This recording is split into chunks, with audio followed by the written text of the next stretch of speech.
Good evening, Orlando. I am Yvonne, and we are here at the UCF Center for Emerging Media, which is located at 500 Livingstone. And what happened here is that the students of the UCF MFA in Emerging Media, they have opened their own studio so that the public can come see what they're doing and how they work. So tell me a little bit about yourself. So you're a professor at UCF, right? Yes, I am. I'm a professor of the undergraduate visual art department, in the visual undergraduate department, and also the Master's of Fine Art department. So tell me a little bit about what the program is about, because if I understand, it's about media and art. Yeah, the emerging media master's program basically is how artists can use media in new and exciting ways in the visual art world. So maybe doing live performance and interventions in the street, or innovative uses of video editing technology. New contemporary approaches to sculpture, and performance art is kind of the thing that we concentrate here at the UCF down here at Center for Emerging Media. I understand you also animate your tattoos. Is that correct? Is that what we're seeing here in the back screens? Yes, the center images right here are actually my tattoos, and I've animated them. Reagan and Edward Scissorhands are actually using After Effects, which is a video editing program. So I took the still of the tattoo, put it in there, and animated it with that. Freddy Krueger, I wanted to give the claws a little bit more of that three-dimensionality to it. So I actually used Maya, which is a 3D animation program that they use for movies. So this is not painted. This is not big pieces of plastic. It's little tiny sequins like this that Mr. Chad glued one by one. That's correct. 5mm and 8mm individually. And it's the type of process that I feel that would be beneficial to the imagery in my work.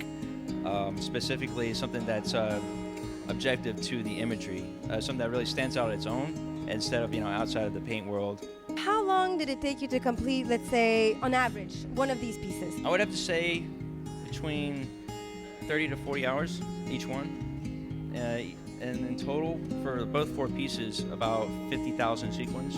And what about the bombs? Because I see you look like you're a big fan of bombs. Those are actually from an installation that was back in March at B Complex in Atlanta. Those were part of a series of work from hanging from rafters in a factory, and I felt that the imagery is actually that of Bullet Bill from Super Mario Bros. Noura, tell us a little bit about yourself, because it obviously translates in your art. I just came to the US 2 years ago to finish to do my master's. My work speaks about my culture. Where are you from exactly? What country? Saudi Arabia. And I'm trying to mix my culture with the Western culture, so you can see it in my work. Bryce, you have different things going on here. What is this all about?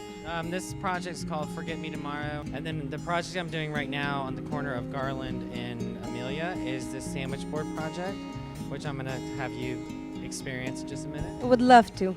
And I have to stand out there 25 different days for 5 light changes, which is almost 15 minutes, but I end up standing about an hour a day while all the cars go by and everyone talks to me, and I wear this horribly embarrassing sandwich board sign that says personal things about me, and it's just based on the people that have to stand out, like with the money for gold. You know how they stand, they either own it or they're really embarrassed, and you're like, oh my gosh, how's your life gone that you have come to this? And I'm not getting paid anything. I'm just here like, oh, I'm Bryce Ham, and here's my autobiography. So the point of you being on the street is kind of to understand these people? No, it's more like self-deprecation, but at the same time advertising myself. But I want you to get into step between there. Okay, and stand up. Okay, good. Yeah, and then so tonight what I do is everyone, they'll actually videotape me on my camera over there, and I photograph them. Well, this is a little heavy. I definitely couldn't do it. Say an hour a day? You didn't want to get like maybe a plastic instead of wood? Well, I was thinking of that, but the whole reason I have the heavy board is because on day 12, it says this is really heavy. Tell us, Melissa, what you're working on here. I've been working on some exploring with my maternal line, why it's so important to me. I'm also working with some body modification and body endurance performance as well. What do you mean by maternal line? I have 5 generations in my maternal line, and I've put them together in like a composite so I can kind of get an idea of my future self or my future female offspring.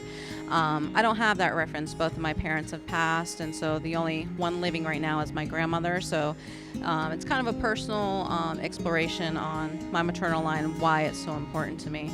Is this does this have anything to do with your maternal line, or is this a different project you're working on? This is something different. It really deals with the social class and how we view very powerful women in the society.